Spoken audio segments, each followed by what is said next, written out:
오늘 말씀의 제목 한번 따라해 보겠습니다. 기억하는 신앙.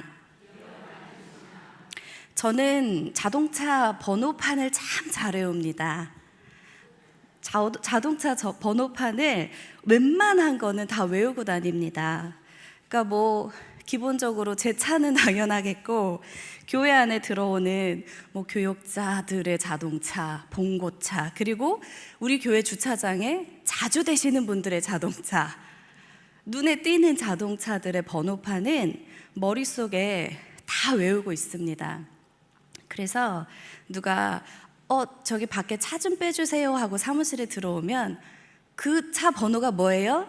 라고 제가 물어봅니다. 그러면 그 차 무슨 색이죠? 누구 차예요? 라고 말할 수 있을 정도로 저는 자동차 번호판을 그렇게 다 외우고 다닙니다. 암기력이 좋아서 번호판을 외우는 건 아니고요, 어릴 때부터 습관이에요. 제가 몇 번 말씀드린 적이 있는 것 같은데, 전 어릴 때 슈퍼집 딸이었습니다. 엄마 아빠가 슈퍼를 하셨어요. 경기도 안양이라는 곳에서 제가 어린 시절을 살았는데, 안양이 굉장히 크거든요.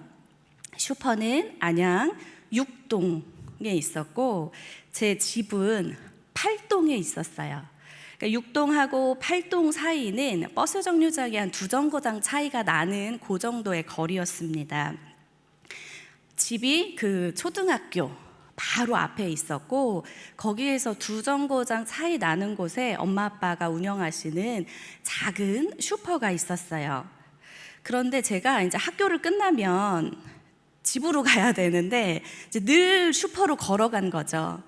그러니까 원래는 이제 슈퍼에서 다 같이 살았었는데, 이제 아이들도 크고 집도 좁고 하니까 엄마 아빠가 학교 앞에다 집을 얻은 거죠. 그러니까 엄마 아빠는 그 슈퍼에서 밤늦게까지 일을 하시고 거기서 주무셔서 거기서 생활을 아예 하셨고, 제가 3남매인데 저희 3남매는 그 학교 앞에 있는 집에서 외할머니랑 같이 살게 된 것이에요. 그래서 학교가 끝나면 집으로 안 가고 늘 걸어서 슈퍼로 갔습니다. 슈퍼로 가서 놀다가 숙제도 하다가 밥도 먹고, 이제 깜깜한 밤이 되면 다시 집으로 가야 되는 거예요. 집에 갈 때면 엄마가 꼭 택시를 태워서 보냈습니다. 그리고 택시를 타고 집에 가서 내리면 집에 들어가서 엄마한테 꼭 전화를 합니다. 엄마 집에 도착했어요. 지금 집이에요. 이렇게 연락을 드리는 거죠. 그러니까 엄마가 꼭 도착했다고 전화를 해라 라고 시켰기 때문에 이제 그러다가 나중에 알게 된 사실인데, 제가 택시를 타고 가면 엄마는 제가 탄 택시 그 차에 4자리 번호판을 수첩에 이렇게 적어두는 거예요. 그래서 혹시나 모를 어떻게 될지, 무슨 일이 생길지를 대비해서 엄마는 택시 번호를 이렇게 적어두었다가 이제 딸이 집에 다 도착했다라고 이제 연락을 주면 이제 안심을 하시는 거죠. 그걸 알고 난 뒤부터는 이제 그게 제가 초등학교 3학년, 4학년 때 일인데, 그때부터 저도 이제 택시를 타면 타기 전에 무조건 번호판을 먼저 봅니다. 무슨 일이 생길지 모르니까요. 번호판을 먼저 보고, 그때 그 습관이 지금까지도, 이게 무슨 차인지 좋은 차인지보다 저는 차가 오면 무조건 번호판부터 먼저 보고 계속 이제 그 번호판을 외우다 보니까 웬만한 분들의 차 번호를 이제 그냥 자연스럽게 암기를 하게 되는 것이지요. 저는 이 차 번호판을 볼 때마다 누가 떠오를까요? 이 차 번호판을 볼 때마다 누가 생각이 날까요? 저는 차 번호판을 볼 때마다 엄마 생각이 납니다. 택시를 태워서 보내고 도착할 때까지 얼마나 마음 졸였을까 하는 그 엄마가 생각이 납니다. 이 기억은 지금까지도 제가 계속 갖고 있는, 살아가면서 때로는 고마운 기억이고, 또 때로는 미안한 기억이고, 또 때로는 엄마를 기억할 수 있는 소중한 기억이 되기도 합니다. 사람이 살아가면서 어떠한 기억을 가지고 살아가는지는 참 중요하지요. 그런 의미에서 지금 내가 하고 있는 모든 것들도 나중에 기억이 될 것입니다. 성도님들은 지금 때때로 떠오르는 좋은 기억들이 있으신가요? 지금 우리가 만들고 있는 이 기억들이 우리가 시간이 지나서 나중에 자손들에게, 후손들에게 기억될 것이라고 생각을 한다면 우리는 더더욱 나쁜 기억이 아니라 좋은 기억들로, 꼭 기억해야만 하는 것들로 만들어 가야 할 것입니다. 그런 의미에서 오늘 우리가 읽은 본문에서도 하나님께서는 후손들에게 꼭 기억하게 하시려는 그 장면이 나오고 있습니다. 지금 일어나고 있는 이 일을 후손들이 기억했으면 좋겠다, 일부러라도 기억하길 바라면서 그 장면을 만들고 있는, 하나님께서 지금 그 이야기를 하고 계시는 장면이 오늘 저희가 함께 읽은 여호수아 4장 21절에서 24절까지입니다. 본문으로 한번 들어가 보면요, 이 오늘 본문의 배경은 요단강을 백성들이 다 건너간 후에 일어난 일입니다. 요단강을 하나님의 기적으로 건넌 후에 요단강을 건넌 이스라엘 백성들에게 하나님께서는 요단강 가운데 있는 돌들을 가지고 와서 기념비를 세우라고 명령하시는 것이지요. 지금 이 이스라엘 백성들은 요단을 건너왔습니다. 요단을 건너기 전에 요단강 앞에서 이스라엘 백성들, 그리고 지도자였던 여호수아는 무슨 생각을 했을까요?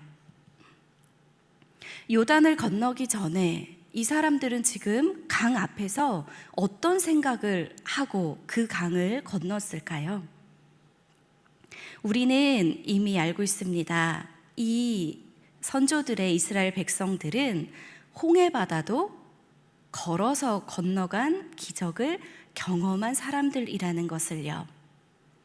홍해를 건너간 것, 그리고 요단강을 건너간 것 모두 물 한가운데 길이 나서 마른 땅으로 걸어간 사건입니다.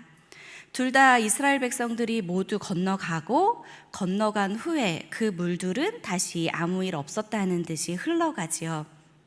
그 두 사건의 가장 큰 차이가 있다면, 홍해는 모세가 지팡이를 들었고 하나님께서 밤새도록 바람으로 그 물을 가르셨지만, 요단강은 언약궤를 맨 제사장들의 발이 물에 닿자 물이 갈라지는, 길이 생기는 경험을 하게 됩니다.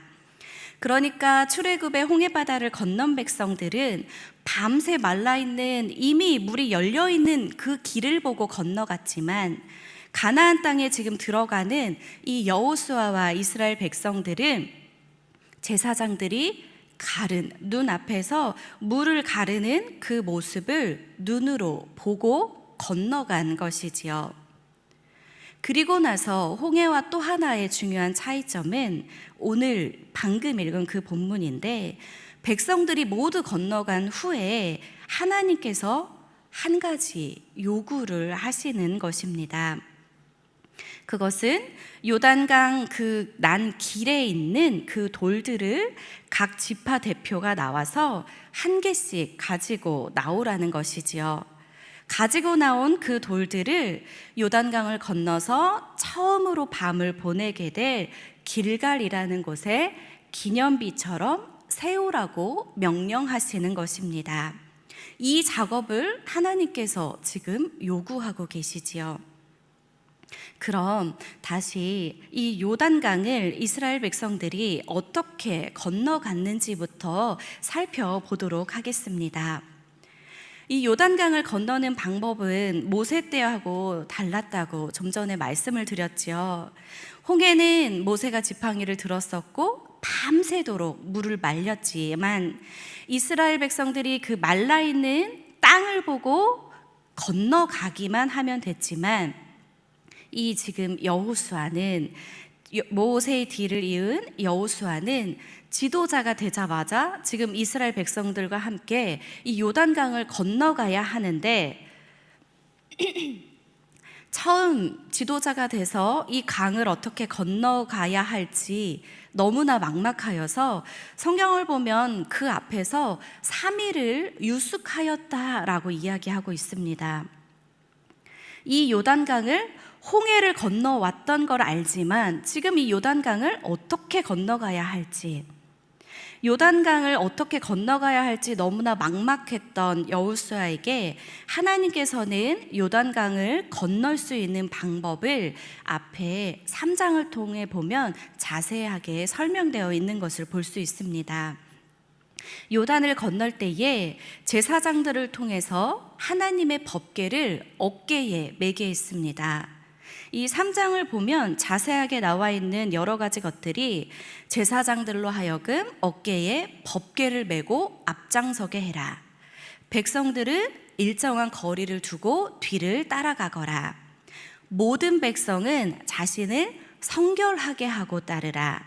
그리하면 내가 내일 여호와께서 기이한 일들을 행하시리라. 그리고 하나님께서는 모세 때 함께 하였듯이 내가 너희와 함께 하는 것을 저들로 알게 할 것이다.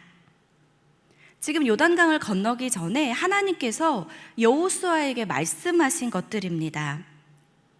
여호수아도 선조들을 통해, 그리고 또 여호수아는 이스라엘을 정탐했던 정탐꾼 중에 한 명이었죠. 하나님의 역사하심을 기억하고 있는 것들이 있습니다.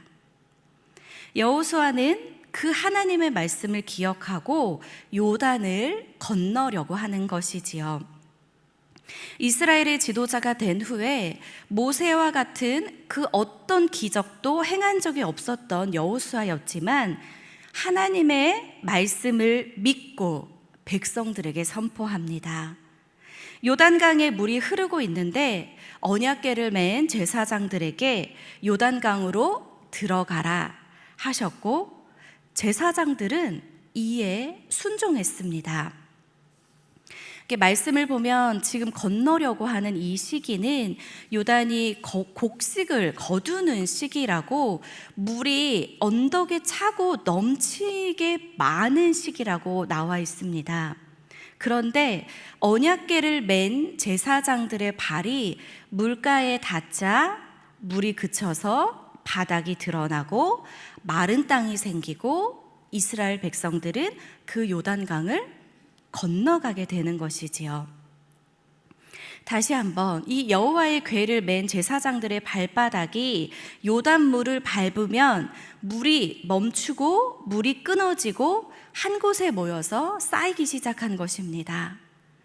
제사장들도 여호수아의 말을 순종했지요. 발을 내딛었습니다. 순종할 때 기적은 일어나고 순종한 만큼 기적은 일어난다는 사실을 기억하시기 바랍니다. 언약궤를 맨 제사장들이 요단강에 길을 만듭니다.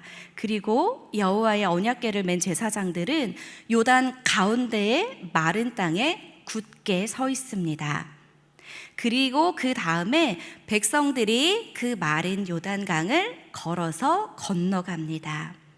모든 백성이 다 건널 때까지 이 제사장들은 어깨에 언약궤를 맨 채로 요단강 가운데 가만히 계속 서 있습니다. 모든 백성이 요단 건너기를 마치자 하나님께서는 여호수아를 통해 이스라엘 백성에게 명령하시죠.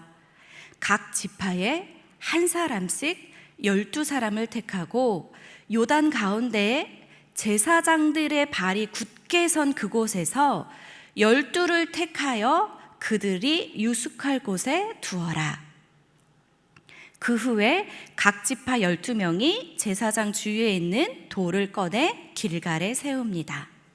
그런데 본문을 보면 그 사이에 여호수아는 제사장에 있는 그 돌 12개를 제사장이 서 있는 그곳에 돌 12개를 세워서 기념비를 세우고, 그리고 제사장들은 그곳에 있는 돌을 하나씩 가지고 나와 길갈에, 그날 밤에 유숙하게 될 길갈에 기념비가 하나 세워지고, 요단 중앙에 그리고 길갈에, 이 모든 작업이 이루어질 때까지 언약궤를 맨 제사장들은 요단강 중앙에 계속 서 있는 것이죠. 이미 다 건넜고 이제 저 요단강 바닥에 법궤를 어깨에 메고 있는 제사장들만 이쪽으로 건너오면 끝일 텐데 하나님은 그렇게 하지 않으셨어요. 여호수아에게 명령하셔서 각 지파에서 뽑힌 그 한 사람씩 총 12명이 되돌아가서 자신들의 지파의 백성들과 동족들이 안전하게 건너온 그 요단강 바닥 한가운데 하나님께서 하신 일을 증거로 다시 확인하고 그곳 강바닥에 돌을 한 개씩 어깨에 메고 나오라고 하십니다. 그 기념비가 작았을까요? 그 돌의 사이즈는 모르겠지만 어깨에 메고 나올 정도면 적어도 큰 사이즈였겠죠. 제사장들은 순종하는 마음으로 법궤를 메고 가운데 서 있습니다. 그리고 또 제사장들은 순종하는 마음으로 그곳에 다시 들어가서 돌을 가지고 나옵니다. 움직이지 않고 처음 시작과 끝을 계속하고 있는 제사장들이 우선 가운데서 어깨에 메고 있는 하나님의 이 법궤는 하나님의 임재의 상징입니다. 그 법궤가 지금 요단강 저 깊은 물이 멈추어 선 깊은 바닥에 서 있는 제사장들의 어깨에 메어져 있는 것이고, 그 곁에 가서 그 장면을 눈으로 다시 보고 그 현장에 있는 돌을 취해 가지고 나오라는 명령을 하신 것이지요. 왜 이런 명령을 주셨을까요? 그냥 나오면 되는데 왜 이런 명령을 하셨을까요? 하나님은 요단강 바닥에서 어깨에 메어 오게 한 이 12개의 돌들로 하여금 자손들에게 증거가 되게 하고 표징이 되게 할 영원한 기념돌이 되게 하신다고 말씀하십니다. 세월이 오래 지난 후에 후손들이 길갈에 세워져 있는 돌들을 보면 이 돌들은 무슨 뜻이에요? 이 돌들은 여기 왜 있는 것이에요? 라고 물으면 그때 자세히 설명해 줄 만한 증거로 삼으라고 하십니다. 그리고 돌들을 세우지 않으면 요단을 건너간 것을 그 시대 건너간 사람들은 알지만 시간이 지나면 잊혀지게 되지요. 그러니까 여호수아는 이에 대해서 하나님께서는 돌들을 갖다 기념비로 세우라, 표징이 되게 하라, 그리고 이 돌들이 이스라엘 자손에게 영원한 기념이 될 것이라고 말합니다. 지금도 선사시대부터 내려오고 있는 고인돌 같은 거 없어지지 않고 표징이 되기 때문에 저희가 그것을 보고 이게 무엇이구나 알 수 있는 것이지요. 이스라엘의 모든 백성이 하나님의 은혜로 이 마른 땅을 지나 요단강을 건너간 것을 기념하는 기념물이 된다는 것입니다. 하나님께서 그들 가운데 행하신 크신 일을 잊지 말고 기억하라는 강력한 메시지이지요. 그러면 다시 한번 왜 기억하라고 하셨을까요? 왜 기억해야 하는 것일까요? 세우지 않아도 그냥 지나쳐도 될 것인데 하나님께서는 기념하여 기억하라고 말씀하십니다. 우리는 때로는 전능하신 하나님의 능력을 의지하여서 배에서 나와 물 위를 걷기도 하지만 바람을 보고 무서워하여 물에 빠지기도 합니다. 우리의 연약한 믿음으로 인해 하나님을 의심하지 않고 오직 하나님을 경외하는 자리로 나아가기 위해서는 우리 인생 가운데 행하신 하나님의 경이로움, 하나님의 장엄하심을 잊지 않고 날마다 기억하는 것이 중요합니다. 이스라엘 백성은 요단강에 들어서기까지 40년 동안 광야 생활을 했었지요. 아무것도 할 수 없는 광야에서 40년 동안 하나님께서는 매일 만나와 메추라기를 내어주셨습니다. 한 번도 그것이 모자르거나 안 내려오거나 굶은 적이 없습니다. 정확하고 풍성한 은혜를 광야에서 누렸습니다. 그리고 더운 낮에는 구름 기둥으로, 추운 밤에는 불 기둥으로 정확하고 완전하게 인도해 주셨습니다. 바위에서 물이 나게 하시어 목마르지 않고 시원하게 하셨죠. 옷이나 신발이 닳지 않도록 기적을 베풀어 주셨습니다. 전적인 하나님의 공급과 하나님의 인도와 하나님의 은혜였습니다. 거저 주시는 하나님의 은혜였지요. 이 하나님의 은혜를 기억하고 감사하고 찬양하고, 그리고 우리 시대에 그치는 것이 아니라 후손들에게 이 은혜를 가르쳐야 하는 것, 하나님의 놀라우신 이 사랑을 전해야 하는 것이 지금 우리가 해야 할 일이 아닐까 생각해 봅니다. 기념비를 세우라고 하신 그 이유를 크게 두 가지로 보면, 하나는 가나안 땅에 요단과 같은 문제와 난간이 생기더라도 하나님께서 함께 하시면 이길 수 있다는 것을 잊지 말아라. 요단강을 건널 때 제일 앞장섰던 제사장이 맺던 언약궤는 이스라엘 백성에게 전능하신 하나님을 상징하는 것, 하나님과 함께라면 그 모든 것을 이겨낼 수 있다는 것을 잊지 말고 나아가는 것이지요. 그리고 또 하나는 광야의 삶을 잊지 말라는 것은 아니었을까요? 무엇 하나 없던 광야를 지났으니 가나안 땅에 들어가서 어려움이 생기더라도 그보다 더 어려웠던 때를 기억하면서 포기하거나 좌절하거나 절망하지 말라는 것입니다. 지금까지 하나님의 도우심을 통해 여기까지 왔으니 앞으로도 나아갈 수 있는 확신, 하나님의 역사를 너희 선조들처럼 잊어버리지 말고 기억하고 기억하고 또 기억하라는 하나님의 메시지입니다. 기억하는 것은 너무나도 중요합니다. 신앙이란 기억하는 것입니다. 한번 따라해 볼까요? 신앙이란 기억하는 것입니다. 뭐 다른 것을 기억하는 것이 아니라 내가 하나님께 은혜 받은 거, 내가 은혜 받은 말씀, 하나님이 나를 인도해 준 나의 삶의 특별한 그 사건들, 또한 나의 기도에 응답해 주신 것 등등 하나님과 연관된 것들을 기억하고 또 기억하는 것입니다. 그 기억이 나의 믿음의 밑거름이 되어서 영적 성장을 이룰 다음 단계로의 성장과 성숙으로 이루어질 수 있는 것이지요. 무엇보다 그 기억은 나에게 다가올 또 다른 어려움을 극복할 수 있는 힘을 줍니다. 맞아, 하나님께서 그때 나에게 이렇게 하셨지. 맞아, 하나님이 나를 그렇게 지켜주셨어. 그 당시에는 몰랐지만 지나가 보면 이것 또한 하나님의 은혜였어. 이런 것들을 기억하면서 내가 넘어야 할 그 어려움 또한, 내가 앞으로 만나게 될 삶의 고비도 담대하게 극복할 수 있게 되는 것입니다. 그래서 기억하는 것이 중요합니다. 그런데 단순히 내가 혼자 기억하는 것에서 그치면 안 되지요.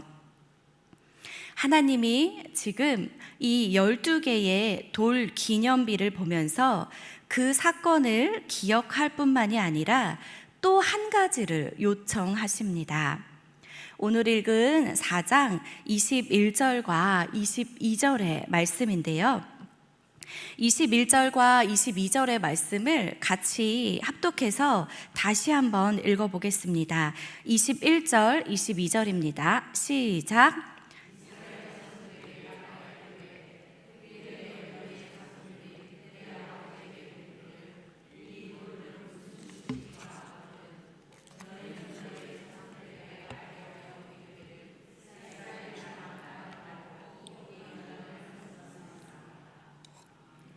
아멘. 한마디로 기억할 뿐만이 아니라 후손들에게 계승하라는 것이지요. 21절과 22절의 말씀이 사실 앞에도 한번 언급이 되어 있습니다. 성경책 갖고 계시는 분들은 앞에 4장 6절과 7절 앞장으로 한번 넘겨보시면 앞에서도 하나님께서 언급해 주고 계시는데요. 4장 6절 7절에도 이렇게 나와 있습니다. 이 말씀은 제가 읽겠습니다. 이것이 너희 중에 표징이 되리라.